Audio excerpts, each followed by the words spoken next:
Sadar. Sadar kalau diri saya potensinya tanpa batas. Sadar, oh sebetulnya meraih sesuatu tuh gak perlu kerja keras loh. Gimana caranya?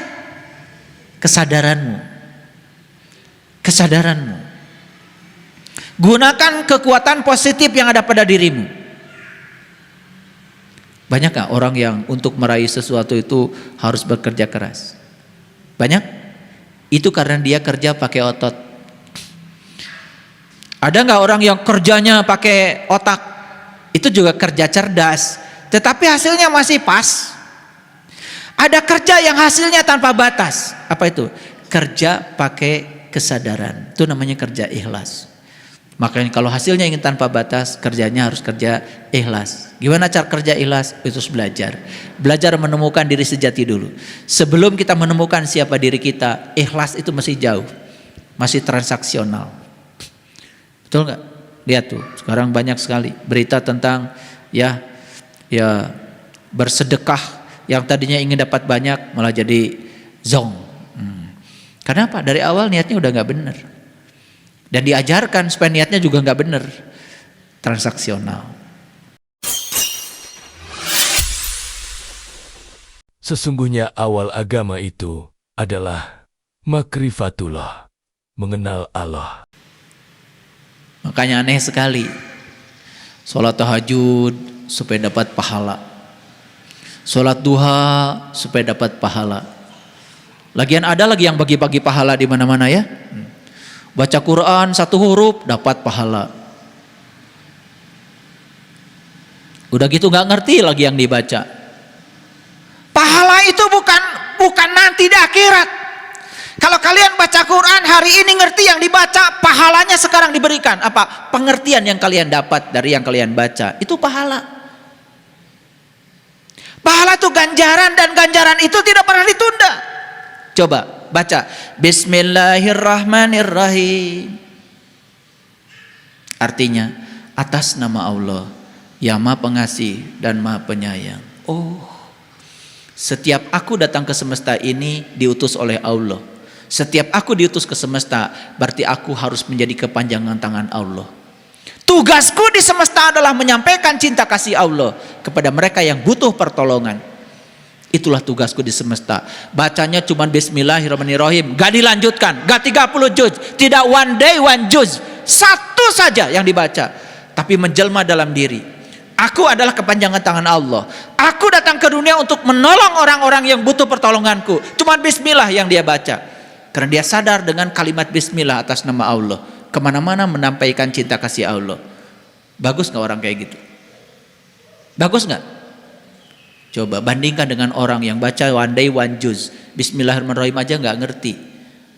Lalu dia berhayal dapat pahala di akhirat. Boro-boro di akhirat, sekarang aja dia gak dapat apa-apa. Betul gak? Iya. Bagaimana Anda bisa menolong orang kalau Anda tidak kuat? Bagaimana Anda bisa membantu orang kalau Anda lemah? Bagaimana Anda bisa mencahayakan orang kalau Anda kegelapan? Bagaimana Anda bisa membangunkan orang kalau Anda masih tidur?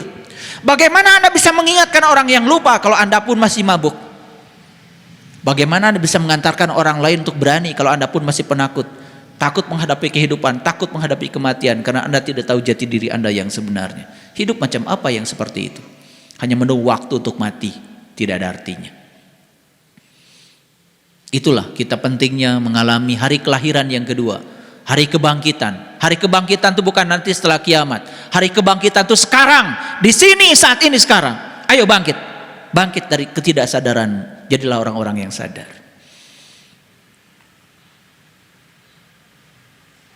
Satu jalan udah saya buka. Coba, satu jalan ini kalau kita terapkan dalam hidup, luar biasa. Apa jalan pertama ini? Biasanya kita mempertahankan yang kita miliki. Mulai sekarang, bagikan yang kita miliki. Lihat jalan baru ini ketika dijalani. Lihat jalan baru ini ketika dijalani, apa yang terjadi. Ini jalan yang sangat dahsyat. Itu cocok dengan ayat yang tadi. Alam nasroh laka sodroka. Bukankah kami telah melapangkan kesadaranmu? Nih, saya buka kesadarannya.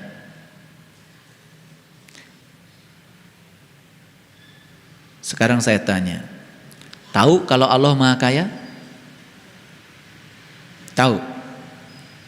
Tahu kalau Allah kekayaannya tanpa batas? Tahu?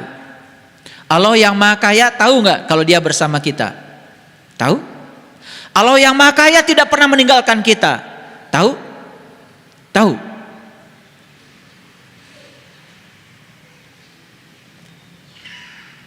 Tetapi saat kita mau berbagi, ada perasaan dalam diri kita, kalau saya bagikan gimana? Nanti saya kekurangan dong. Kalau saya bagikan gimana? Gak cukup dong buat saya.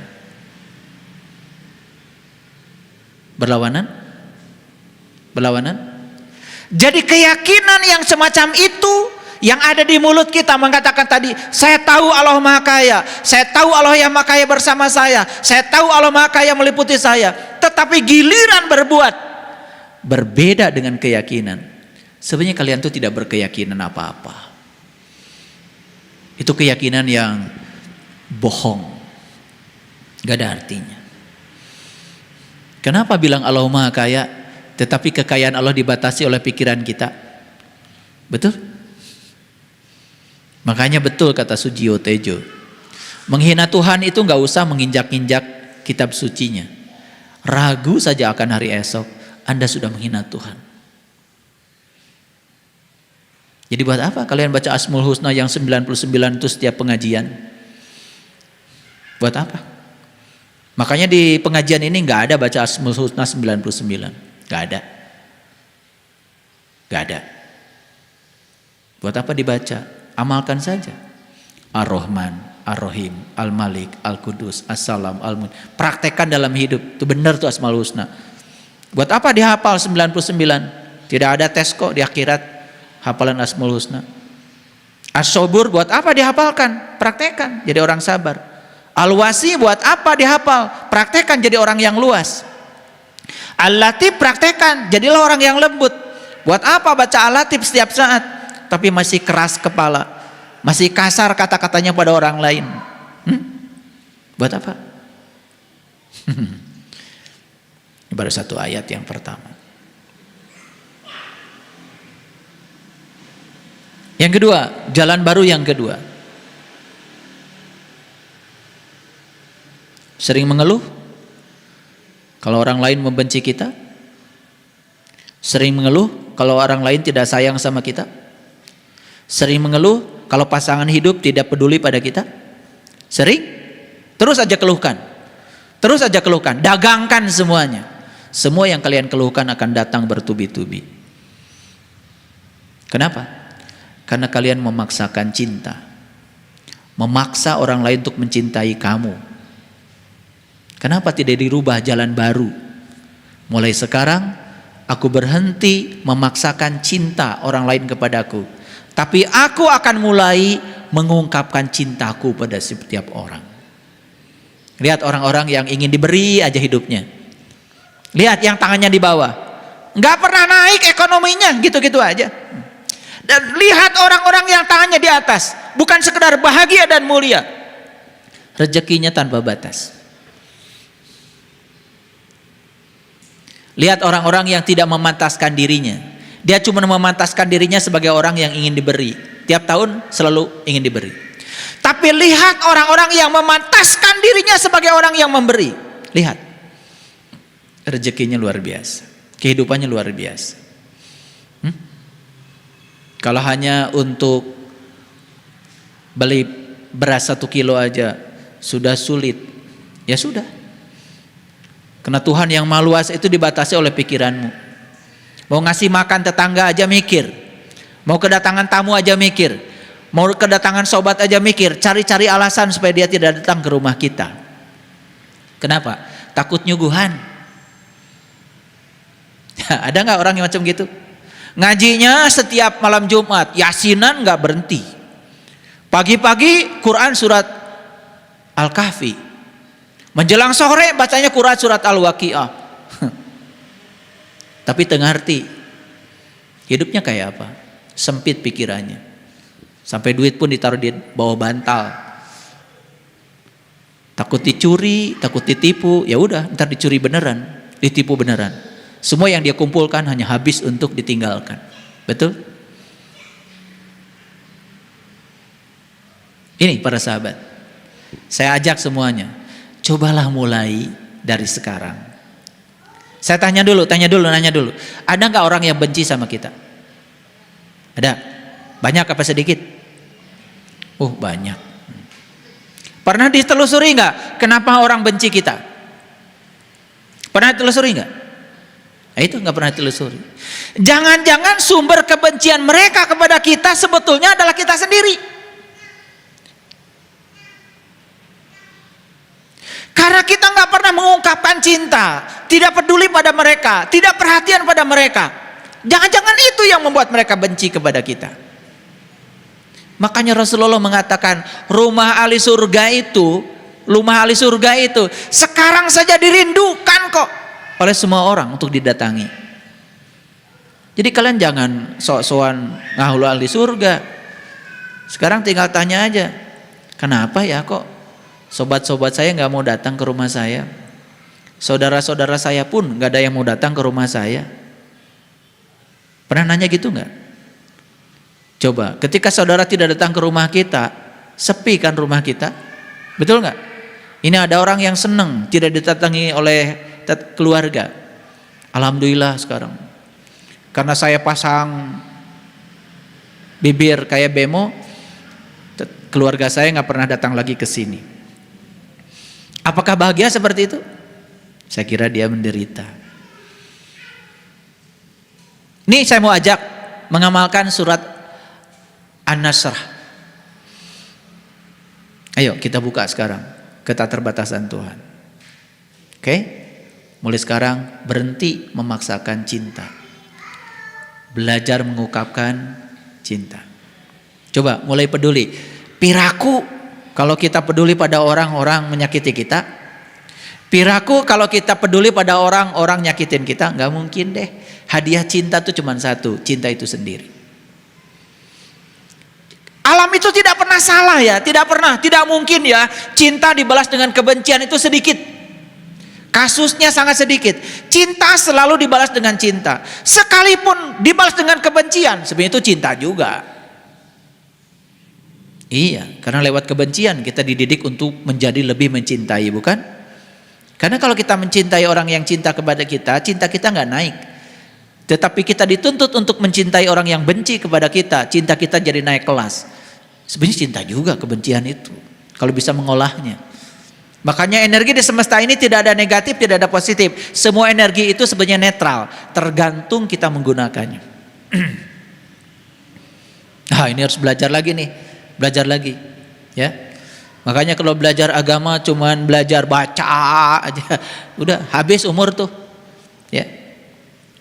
Ada yang mengeluh kepada saya, ini besok ya, mau diajak datang ke rumah. Dia punya orang tua rajin sekali ibadah. Baca Quran tidak pernah berhenti, tapi tengarti yang dibaca.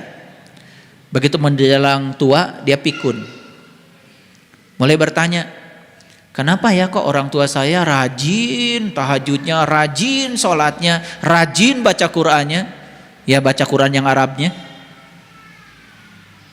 Tapi menjelang tuanya bingung jalan pulangnya. Banyak yang kayak gitu kira-kira? Oh, banyak.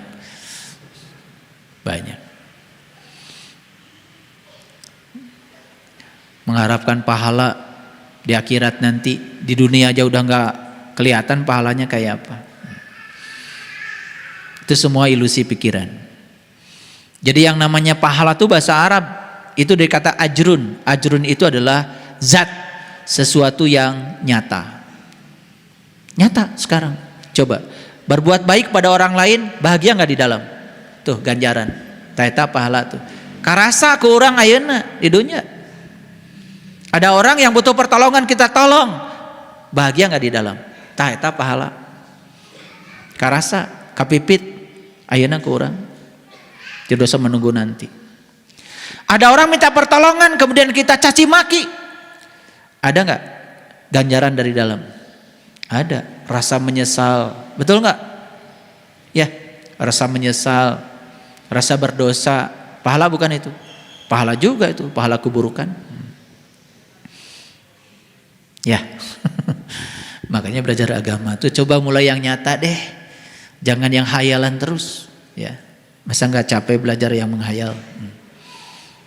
Baik, kita teruskan dulu. Jadi jalan yang pertama apa? Berhenti mempertahankan yang dimiliki. Coba mulai berbagi. Latihan dulu dikit-dikit, nggak usah tiba-tiba jadi dermawan beneran. Ya udahlah, jadi dermawan yang kecil-kecilan dulu. Dan itu harus dilatih.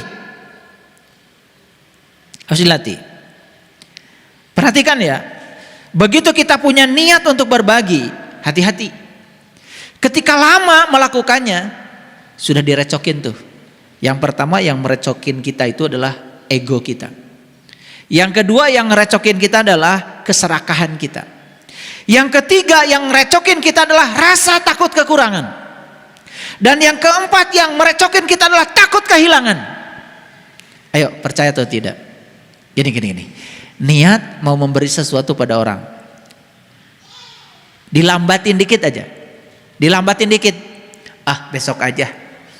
Nah, udah mulai menunda tuh. Nah, perhatikan. Dari sekarang sampai besok itu, yang 4 itu datang itu. Yang pertama ego. Ego itu pikiran. Kata pikiran, enak aja, nyari aja setengah mati.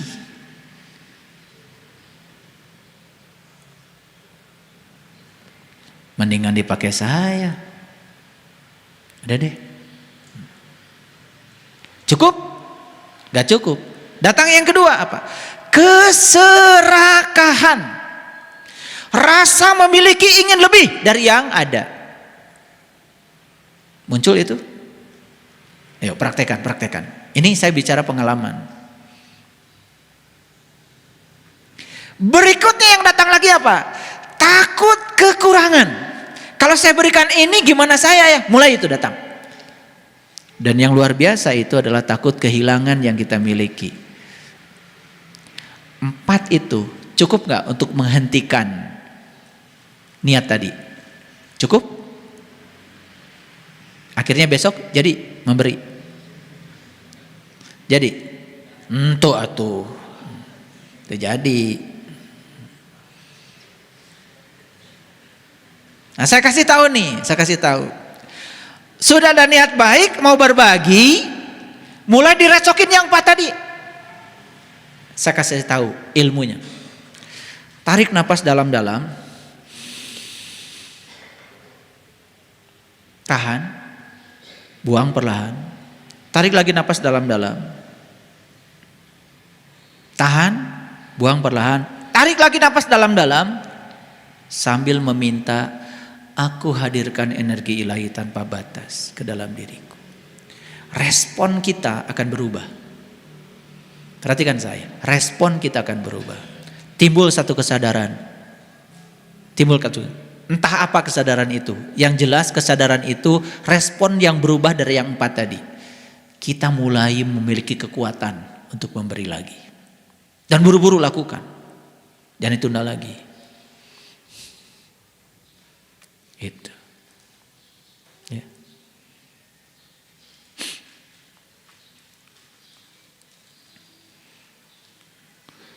Udah niat mau ngasih 400, diutil 50. Kagok atuh. Diutil lagi 50. Tung nama 50. Itu karena yang 4 mulai ngerecokin itu. Sok kalau nggak percaya sama saya, benar gak yang 4 itu datang? 1 apa? Ego. Ego itu diri palsu. Si pikiran mulai terjebak benar salah. Pikiran mulai sibuk dengan baik buruk. Udah mulai. Yang kedua yang akan datang adalah keserakahan. Ingin memiliki lebih. Dan yang ketiga adalah takut kekurangan. Ayo. Buktikan. Dan yang keempat lebih dalam lagi adalah takut kehilangan. Sudah terjadi? Terjadi. Gimana caranya? Cara melatihnya sederhana. Supaya mendapatkan kelapangan tadi itu gak cukup sebetulnya. Gak cukup ayat tadi cuman alam nashrah laka sadrak. Bukankah kami telah memberikan kelapangan padamu? Ayat itu tidak akan cukup. Tidak akan cukup menyadarkan kalian kalau saya nggak buka rahasianya. Coba kalau saya bacakan tadi, bukankah kami telah melapangkan kesadaranmu? Apa yang didapat dari kajian kita hari ini? Apa? Nggak dapat. Paling juga nanti sholat, oh tadi dibaca alam nasroh. Nanti kalau sholat saya mau baca alam nasroh aja. Dibaca lagi, alam nasroh laka sadrak. Gak ada energinya. Tapi begitu kita sadar bahwa sesungguhnya setiap kita memberi, sesungguhnya itu adalah pemberiannya. Sadar bahwa sesungguhnya setiap memberi tidak akan membuat kita kekurangan. Sadar bahwa setiap pemberian membahagiakan yang diberi dan membahagiakan kita. Sadar bahwa sesungguhnya setiap memberi itu tanda bahwa kita yakin Allah Maha Kaya tanpa harus bertransaksi dengan beliau. Coba, lapang gak? Lapang gak? Habis sholat tuh lapang. Gimana? Ada yang nanya sama saya, kalau saya baca alam nasrohnya satu ayat saja, cukup satu ayat. Jika perlu ulang 100 kali. Boleh gak? Boleh. Karena di dalam sholat kan yang dianjurkan, yang penting baca surat. Setelah Al-Fatihah, itu juga sunnah. Gimana kalau saya baca setelah Al-Fatihah alam nasroh cuman ayat pertama? Boleh. Alam nasroh laka sadrak. Alam nasroh laka sadrak.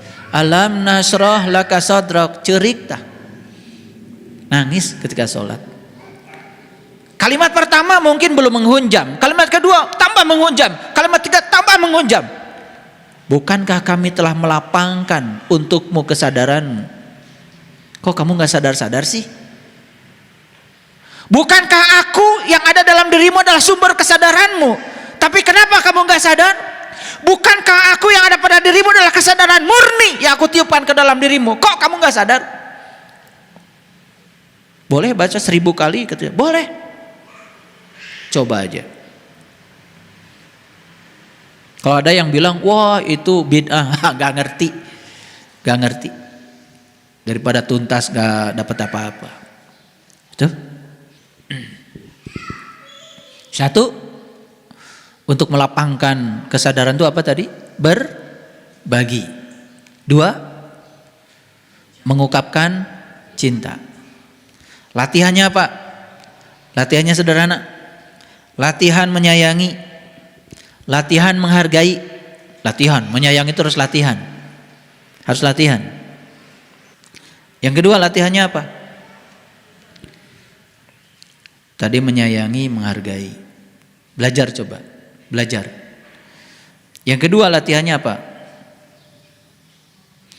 Coba belajar mengantisipasi kebutuhan orang lain sebelum mereka meminta. Belajar mengantisipasi kebutuhan orang lain sebelum mereka meminta. Jadi kalau ada tamu datang ke rumah, nggak usah mereka minta makan. Antisipasi oleh kita. Kayaknya nih jam segini dia belum sarapan tuh dari rumahnya karena kepagian. Antisipasi coba kebutuhannya. Tapi itu harus terus menerus dilatih. Jadi ada juga saya datang ke rumah kalian, salah satu bukan kalian ya. Itu dari pagi ngobrol sampai malam. Air pun gak keluar itu. Disuguhi obrolan aja terus. Coba belajar mengantisipasi kebutuhan orang lain tanpa mereka meminta.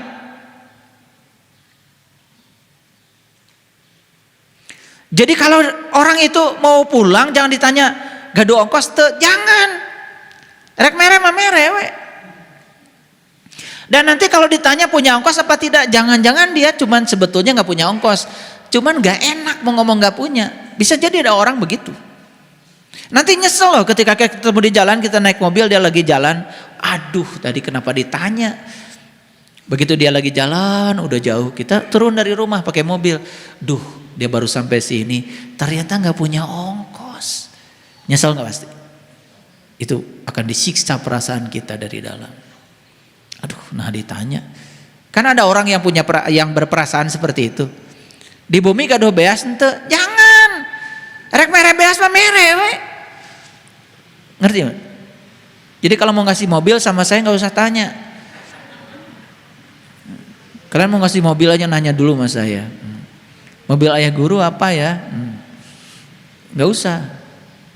Kalau mau nanya yang belum punya merek apa? Boleh.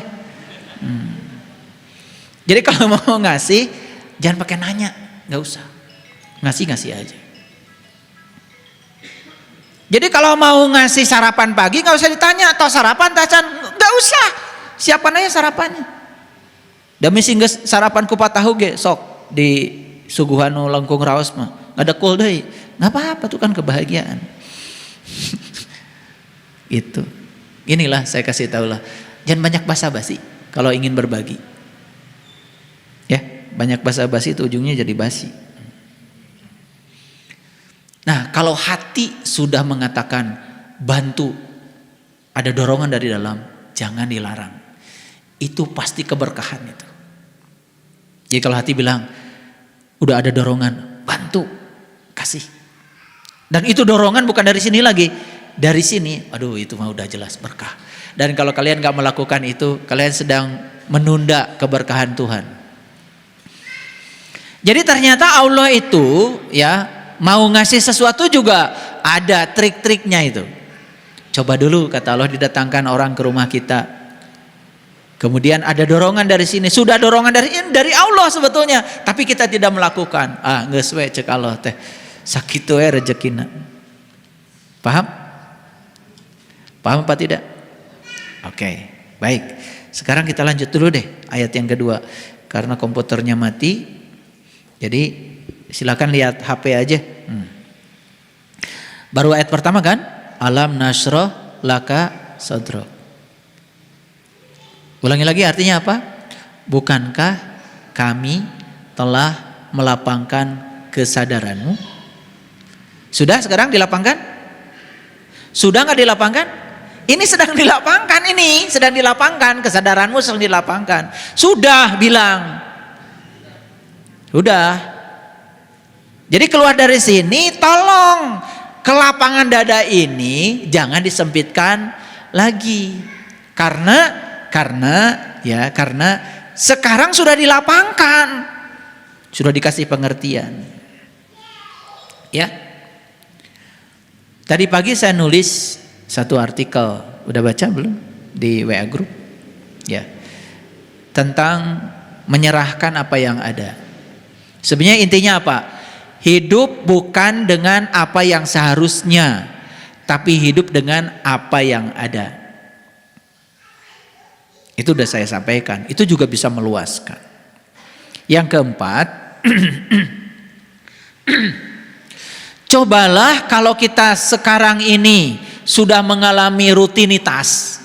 Misalkan sholat udah rutin, tahajud sudah rutin, bangun malam sudah rutin, ngaji sudah rutin. Coba dicek. Apakah rutinitas itu memberikan kesadaran baru atau kepuasan pada kita atau tidak? Kalau itu tidak, kalian sedang buang-buang waktu.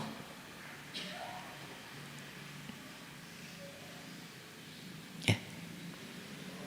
Nanti harus latihan deh. Akhirnya sekarang ini kan kita dijebak oleh pikiran kita. Pokoknya zuhur 4 rakaat, asar 4 rakaat gitu. Rakaat mana yang membuat kita jadi sadar kita pun nggak tahu. Karena yang dibaca juga nggak sadar kan, betul? Mulai dari takbir sampai salam itu nggak sadar. Pokoknya alhamdulillah geus beres sholat. Nah kalau itu terjadi, tolong diperiksa. Kalau itu terjadi sebetulnya kita sedang buang-buang waktu. Cobalah, saya bukan ngajarkan ini ya. Cobalah sesekali sholat itu tidak usah cepat-cepat. Gitu. Dinikmati. Ya.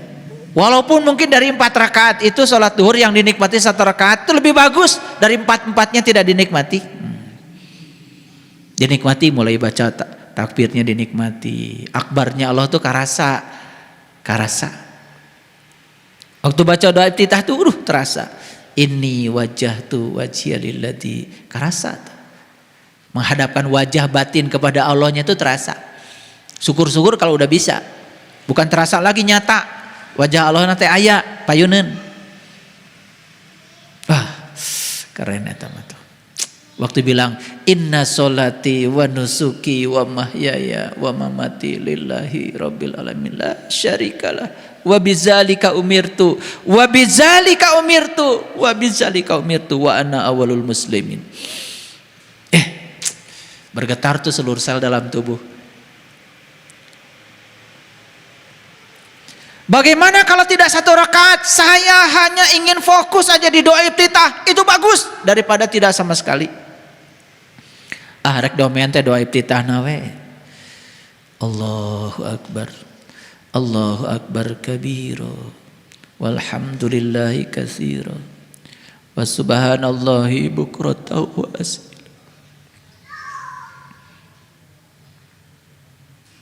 Tahu artinya enggak? Wa subhanallahi bukratan wa asila, tahu artinya enggak? Eta sakitu dibaca unggal poe. Dan aku akan sucikan engkau ya Allah pagi dan petang. Aku akan sucikan engkau ya Allah pagi dan petang. Tanya pada dirimu,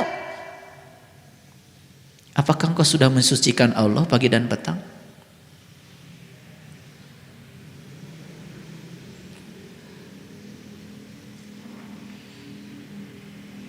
Gimana cara menyucikan Allah? Sudah tahu caranya? Allah itu gak perlu disucikan, dia udah maha suci. Yang perlu disucikan itu adalah dirimu, jiwa-jiwa yang ada dalam dirimu. Gimana cara menyucikannya? Tenggelamkan jiwamu itu yang namanya nur insan itu pada Nurullah dan Nur Muhammad.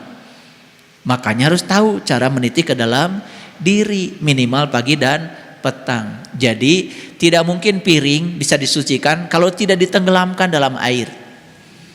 Moal bersih lamun tadi kucuburkan kanu cai mah. Jiwa kita tidak akan bersih kalau tidak ditenggelamkan dalam lautan cahaya. Sudah bisa belum? Ya, yang sudah bisa teruskan. Yang belum bisa buru-buru diajar. Makanya waktu bilang wa subhanallahi bukratan wa asila, bisa nangis. Apa yang sudah kita lakukan pagi, apa yang kita sudah lakukan petang, ketika dia menampakkan diri bertajalli di puncak kesadaran kita, masih teringat.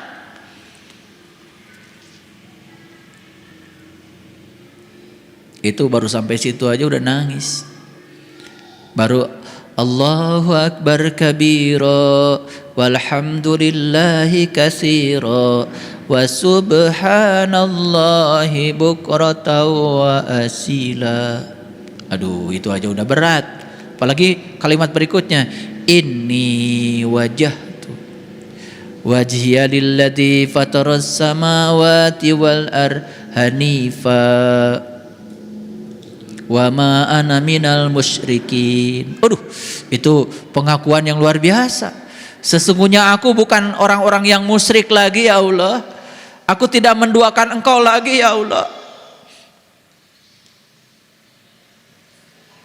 Malu ya habis sholat.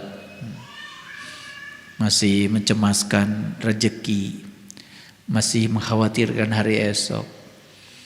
Masih takut kekurangan. Padahal baru aja bilang, wa ma ana minal musyrikin. Abdi masanes jalmi musyrik deui ya Allah. Tidak menduakan engkau, tidak selingkuh lagi kepadamu. Hanya engkau tujuanku ya Allah. Hanya engkau, aku yakin kehadiranmu sudah cukup bagiku. Tapi masih ragu-ragu. Kacau sholatnya kayak gitu.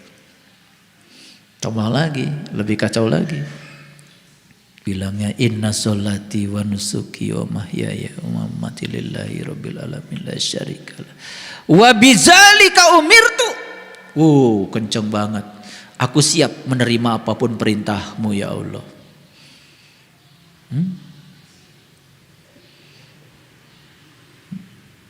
Itulah hidup apa adanya itu sebetulnya menerima perintahnya dengan tulus. Hidup dengan apa yang seharusnya itu sebenarnya kita sedang melawan perintahnya. Kudu nage lain gitu. Itu melawan. Ya. Nah, para sahabat, mumpung masih sehat, coba aktif. Aktif.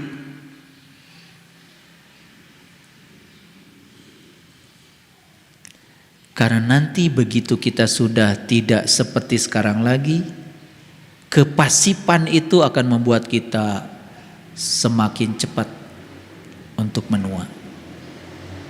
Makanya saya sering mengatakan mumpung masih ada waktu.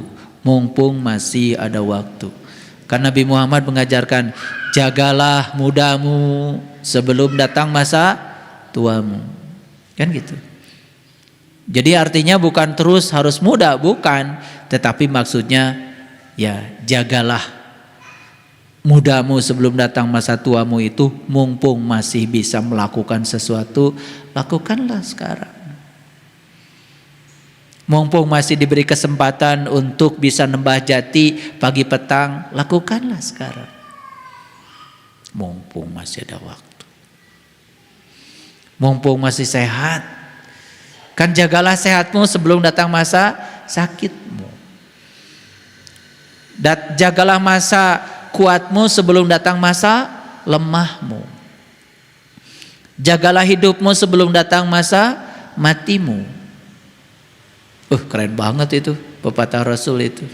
Sebetulnya beliau ingin memberikan satu pesan yang sangat tajam ya kepada kita untuk memanfaatkan kehidupan. Selanjutnya, ingat, potensi kita itu tanpa batas. Catat itu. Potensi diri kita itu tanpa batas. Semua batasan-batasan berasal dari diri palsu kita. Sekarang saya katakan potensi kita itu tanpa batas. Jangan dibatasi. Kalau kita sudah menyadari yang 6 tadi, saksikan saya. Kita bisa meraih apapun dengan upaya yang sedikit.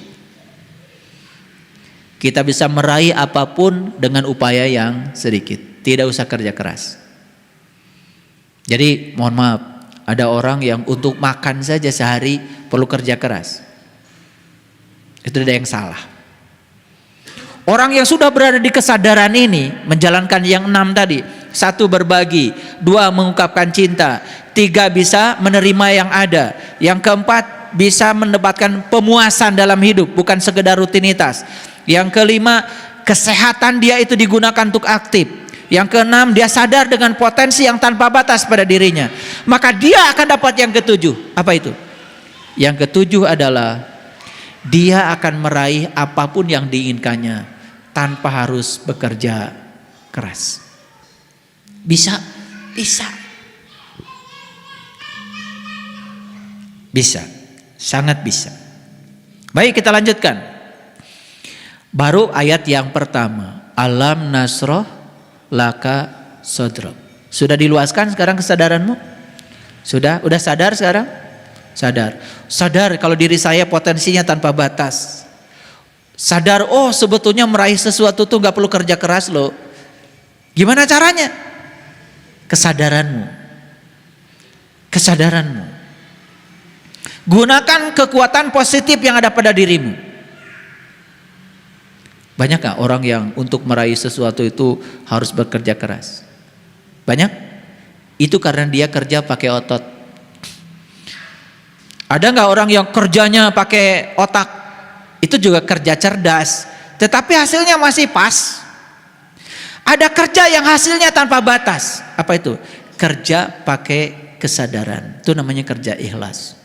Makanya kalau hasilnya ingin tanpa batas, kerjanya harus kerja ikhlas. Gimana cara kerja ikhlas? Itu belajar. Belajar menemukan diri sejati dulu. Sebelum kita menemukan siapa diri kita, ikhlas itu masih jauh. Masih transaksional. Betul nggak? Lihat tuh, sekarang banyak sekali berita tentang ya bersedekah. Yang tadinya ingin dapat banyak malah jadi zong. Kenapa? Dari awal niatnya udah gak benar. Dan diajarkan supaya niatnya juga nggak benar, transaksional. Jadi itu lupa ya. Wa ahsin kama ahsanallahu ilaika. Gitu. Baik, yang kedua. Wa wada'na anka wizraka. Dan kami pun telah membebaskan beban darimu. Lihat saya semuanya. Beban-beban hidup itu datangnya dari mana? Dari mana? Dari pikiran. Silahkan kau percaya dirimu sebagai pikiran, bebanmu akan semakin berat. Tapi begitu kita jadi penonton bagi pikiran, masih ingat lagu saya kemarin kan? Ya. Kabut, sengajakah engkau mewakili pikiranku? Kabut itu ada putih, ada hitam. Dua-duanya juga menghalangi matahari. Ingat, diriku bukan kabut putih, bukan kabut hitam. Diriku yang sebenarnya adalah langit biru. Aku menerima yang putih, aku menerima yang hitam. Karena aku bukan kabut. Aku adalah langit biru. Berarti kalau aku langit biru, aku bukan pikiran, aku adalah kesadaran. Aku adalah pemerhati bagi pikiran. Coba. Makanya kan lagu itu keren banget, ya. Kabut, sengajakah engkau mewakili pikiranku? Pekat, hitam berarak mengelilingi matahari. Jadi begitu kita jadi kabut, ya sudah. Kabut itu akan mengelilingi matahari. Matahari rohani kita tidak nampak lagi. Jiwa kita menjadi terkurung, tidak terdapat. Tidak ada proses fotosintesis jiwa di situ. Nih saya tidak berbicara proses fotosintesis materi. Proses fotosintesis jiwa. Mataharinya bukan matahari itu lagi, matahari rohani yang ada di sini. Kalau sudah caang di sini, proses fotosintesis jiwa hadir, maka seluruh tanaman jiwa, kesabaran, kearifan akan muncul. Ya, gitu. Jadi oleh karena itu maka kita jangan jadi kabut ya, jadi langit biru aja. Begitu jadi kabut, langsung tarik, itu bukan aku. Itu diri palsuku, aku bukan itu. Segera jadi pengamat bagi pikiran, keren banget. Ya. Alam nashrah laka sadroka wa wada'na anka wizroka. Ini K-nya saya baca supaya jelas, K itu kamu, K itu dirimu. Ya. Dan Allah mengatakan, dan kami pun telah membebaskan beban darimu. Lihat saya semua. Begitu kita sadar diri kita bukan pikiran, hilang gak beban? Hilang gak baik buruk? Hilang gak benar salah? Tidak ada beban.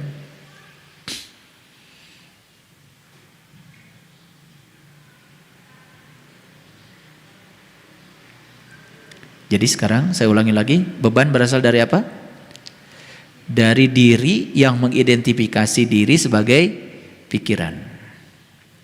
Lihat ya, semua orang, mau pejabat, mau rakyat, mau kaya, mau miskin, belum tentu bahagia loh. Belum tentu. Selama dia mengidentifikasi dirinya sebagai pikiran, harta sebanyak apapun belum tentu dia bahagia. Komo atau boga duit mah. Ya. Makanya kuncinya sederhana. Begitu kita sedang mengidentifikasi diri sebagai pikiran, langsung lain orang eta mah. Urang nusannya nama lain eta. Gitu. Buru-buru. Kita yang sebenarnya tidak terjebak oleh kehidupan dan kematian. Kita yang sebenarnya abadi, sabadi ilahi. Sadari itu. Senyum aja menghadapi apapun. Tidak ada yang menakutkan. Ini udah tingkat tinggi nih ngaji. Ya. Berikutnya apa? Allazi an qadadah. Itulah yang membuat kamu selama ini terbebani punggungmu. Ini udah pada bengkok-bengkok nih punggungnya. Karena semua jadi beban. Hidup yang 5 hari kerja keras, di akhir pekan piknik Sabtu Minggu, itu hidup yang tidak layak dihidupi. Berarti yang 5 hari itu kalian gak bahagia. Hidup yang layak dihidupi itu setiap saat bahagia. Semua hari adalah hari libur. Kade ulah nepi ka teu gawe. Semua hari-hari libur itu artinya setiap hari selalu membuat ya bahagia. Apalagi kerja keras ya selama 11 bulan, akhir tahun piknik cenah supaya bahagia. Bohong.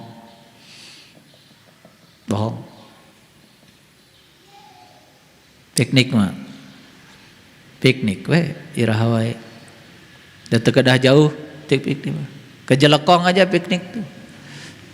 Makan di daun pisang aja nasi liwet enak. Betul? Nih, gimana hatinya? Kalau hati dan pikirannya ya kalau bisa ke Bali nggak apa-apa ke Bali.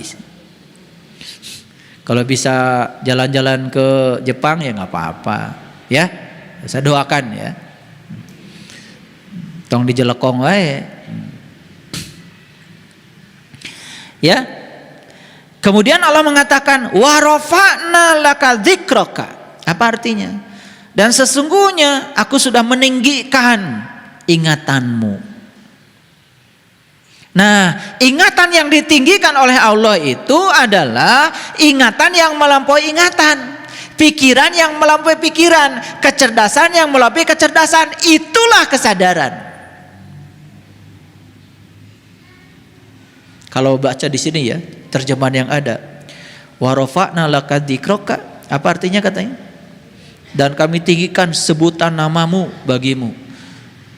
Zikir jadi sebutan. Lihat saya semuanya. Ya, wa rafa'na laka dzikrak, artinya apa? Aku telah meninggikan ingatanmu. Ingatan yang paling tinggi adalah ingatan kepada Allah. Siapa yang bisa ingat kepada Allah? Yang sudah tahu dan kenal kepada Allah. Nucannya homa mual bisa emut. Dan tidak mungkin kita mengingat sesuatu yang kita tidak tahu. Syarat sahnya ingat itu harus tahu dong yang diingat. Jadi yang baru nyebut-nyebut subhanallah, Allahu akbar, la ilaha, can ingat itu baru nyebut. Kalian baca setiap salat subhanallah subhanallah 33 itu yang pakai gini kan? Itu menyebut, bukan ingat. Kalau nyebut mah ada suaranya di dia tah. Kalau ingat mah nggak ada suaranya, di batin. Coba sekarang ingat sama orang tua kita. Ada suaranya? Tuh, ingat mah nggak ada suaranya. Aneh, bilangnya ingat, tetapi ada suaranya. La ilaha illallah, la ilaha. Eta naon? Nyebut. Nah, jadi ingat. Itu bukan zikir, itu mah wiridan. Apakah orang yang wirid itu ingat sama Allah? Belum tentu.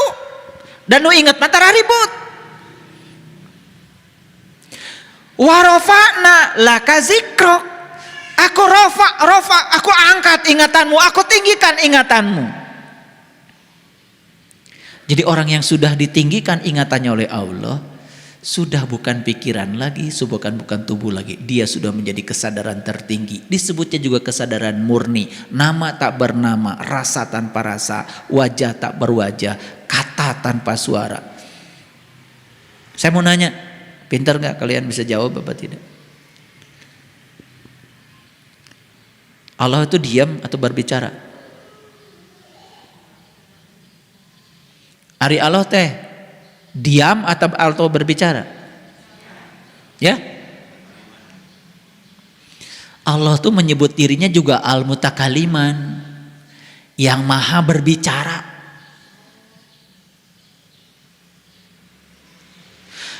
itu mutakaliman, yang maha berbicara. Allah itu tidak diam. Allah itu berbicara setiap saat. Cuman kata-katanya tidak bersuara, tetapi terdengar. Dan siapa yang bisa mendengar Allah? Yang sudah hening pikirannya. Awas ya, yang sudah hening pikirannya. Makanya belajar mengheningkan pikiran disebutnya mengheningkan cipta. Iya, mengheningkan cipta salah. Mari kita mengheningkan cipta buat para arwah pahlawan yang telah gugur mendahului kita. Al-Fatihah. Lain mengheningkan cipta eta mengadoa. Atau jadi ribut ya pikiran maca Al-Fatihah. Kumaha pasalia. Mengheningkan cipta mah hening we teu macana naon. Ya mas, saya suka perhatikan ya kalau upacara teman-teman di kampus. Bismillahirrahmanirrahim. Meningam cipta jadi ribut gitu. Hening cipta itu berarti ciptanya hening. Teu mikirna naon, teu macana naon. Atau reka doa mengadoa we tawasul ngaranna baca Al-Fatihah buat para arwah pahlawan yang telah gugur mendahului kita sebagai penghormatan kita. Mari kita akan bacakan Al-Fatihah. Al-Fatihah gitu. Eta mengadoakeun make Al-Fatihah. Sanes mengheningkan cipta. Tapi da sok narurut geuning ya. Mari kita mengheningkan cipta buat para arwah pahlawan yang telah gugur mendahului kita. Al-Fatihah narurut. Saya mah tara nurutan, da mengheningkan cipta. Hening we cipta teu macana naon. Kuduna ge kitu. Tapi da biasana ge kitu nya. Raresep aya nurutkeun teu puguh teh. Kita mengheningkan cipta, dar ciptana teh mikir. Ari maca Al-Fatihah emang teu mikir?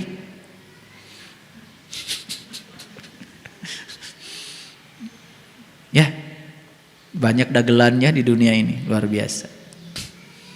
Ayo teruskan lagi. Warofa'na laka zikrak. Saya tanya para sahabat semua, ingin gak ditinggikan ingatannya oleh Allah? Ingin? Kalau ingin ditinggikan ingatannya oleh Allah, satu, temui dia setiap saat. Nyambung? Nah, sudah pernah dengar kajian An-Nasrah? Belum. Sudah gitu, baru hari ini. Ya, maka fa inna ma'al usri yusran, inna ma'al usri yusran. Di balik semua kesulitan itu ternyata disitulah adanya kemudahan. Di balik semua kegelapan itu disitulah adanya cahaya. Di balik semua ketidakteraturan itu disitulah ada keteraturan. Di balik semua kekacauan itu disitulah ada rekonstruksi. Jadi oleh karena itu jangan membenturkan segala hal yang paradoks. Mitrakan. Di balik kegelapan itulah cahaya itu adanya. Makanya R.A. Kartini mengatakan menyusuri kegelapan untuk menemukan cahaya. Jadi jangan terjebak salah benar. Ya, gak apa-apa. Seburuk apapun masa lalu kita, itu yang telah mengantarkan kita menjadi kita yang hari ini. Teu aya nu lepat, teu aya. Nu lepat mah pikiran orang, sok nilai salah bener. Ya, gak ada yang salah, gak ada yang salah. Semua baik-baik saja. Ya, fa idza faragta fansab wa ila rabbika farghab. Selesaikan masalah satu persatu kalau ada. Insya Allah. Puncak dari semua masalah kan pulang kepada Allah. Betul nggak? Nuraos dikantunkeun, nuturaos juga dikantunkeun. Kan puncaknya hidup mah wih ka Allah. Tah, jadi kalau kita menelusuri Quran surat An-Nasrah tadi, kita dapat pesan spiritual yang luar biasa. Pertama pesannya, sadar bahwa sesungguhnya diri kita yang sesungguhnya bukan pikiran. Begitu kita bercokol di pikiran, kita akan merasakan hidup sebagai beban. Punggung kita menjadi berat memikul beban itu. Sekarang lepaskan semua beban itu karena dirimu yang sesungguhnya adalah kesadaran murnimu. Oleh karena itu temui dia setiap saat. Temui dia setiap saat. Begitu kita menemui dia setiap saat, warofa'na laka zikrak, ingatanmu akan aku lesatkan. Ingatanmu akan aku tinggikan. Nah, ingatan yang ditinggikan adalah ingatan yang melampaui segala yang diingat. Ingatannya cuma satu, kepada Allah saja. Indah sekali. Mereka yang ingatannya selalu kepada Allah, diliputi oleh cahaya Allah, setiap saat merasakan kehadirannya, hidupnya akan dibebaskan. Itu saja. Belajar spiritual itu. Keren gak? Coba belajar spiritual itu seperti itu. Ya, itulah intisarinya agama. Jadi agama bukan keterampilan membaca Quran, bukan keterampilan menghalus-haluskan suara, bukan. Itu bahasa asing. Kalau kita belajar aja bahasa asing sudah bagus. Betul nggak? Iya. Kita bukan orang Arab. Kita melafalkan Arab salah, wajar.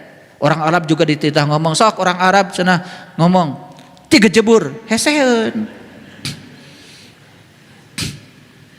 Ya, iya. Coba orang Arab cenah maca, ya, nuju abdi lempang dina galengan, kumargi abdi tia biasa lempang di galengan, abdi 3 jebur, heseun. Betul nggak? Heseun.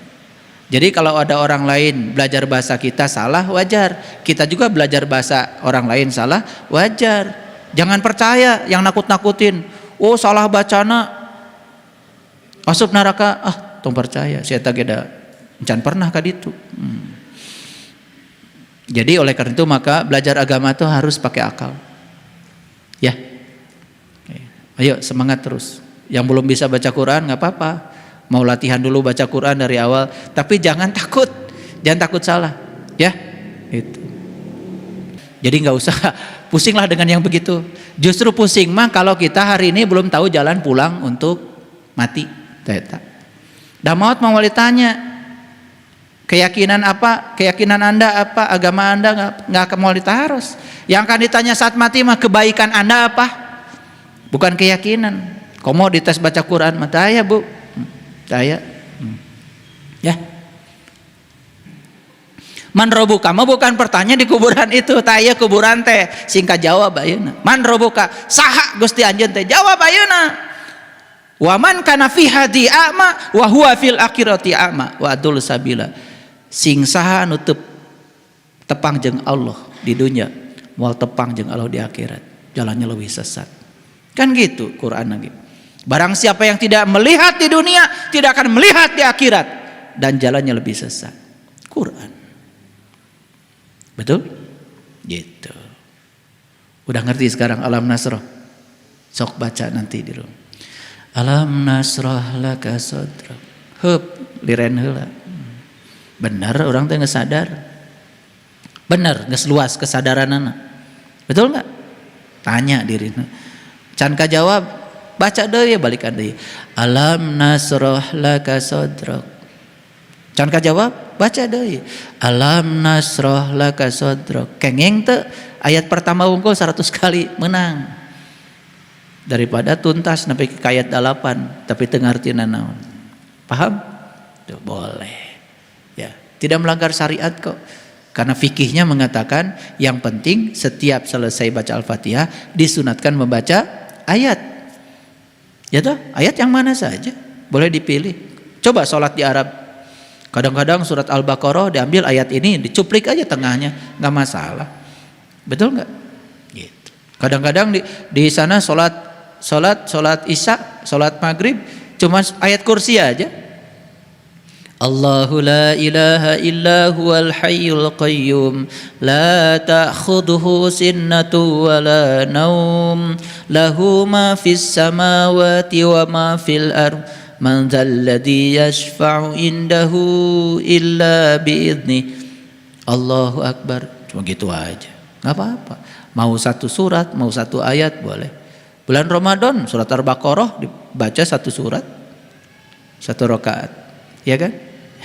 Jadi boleh, itu terserah, ya, tidak menyalahi fikih. Itu. Makanya kita harus tahu hukumnya, ya, secara global, secara komprehensif. Jadi daripada kita ngerti detil-detilnya nggak tahu yang komprehensifnya. Itu saja yang saya sampaikan hari ini. Semoga setelah dibukakan kesadarannya, diluaskan kesadarannya menghadapi kehidupan, kita menjadi sangat siap. Betul? Tidak perlu resolusi tahun baru. Jadi hadapilah setiap saat dengan penuh kegembiraan dan sukacita. Assalamualaikum warahmatullahi wabarakatuh.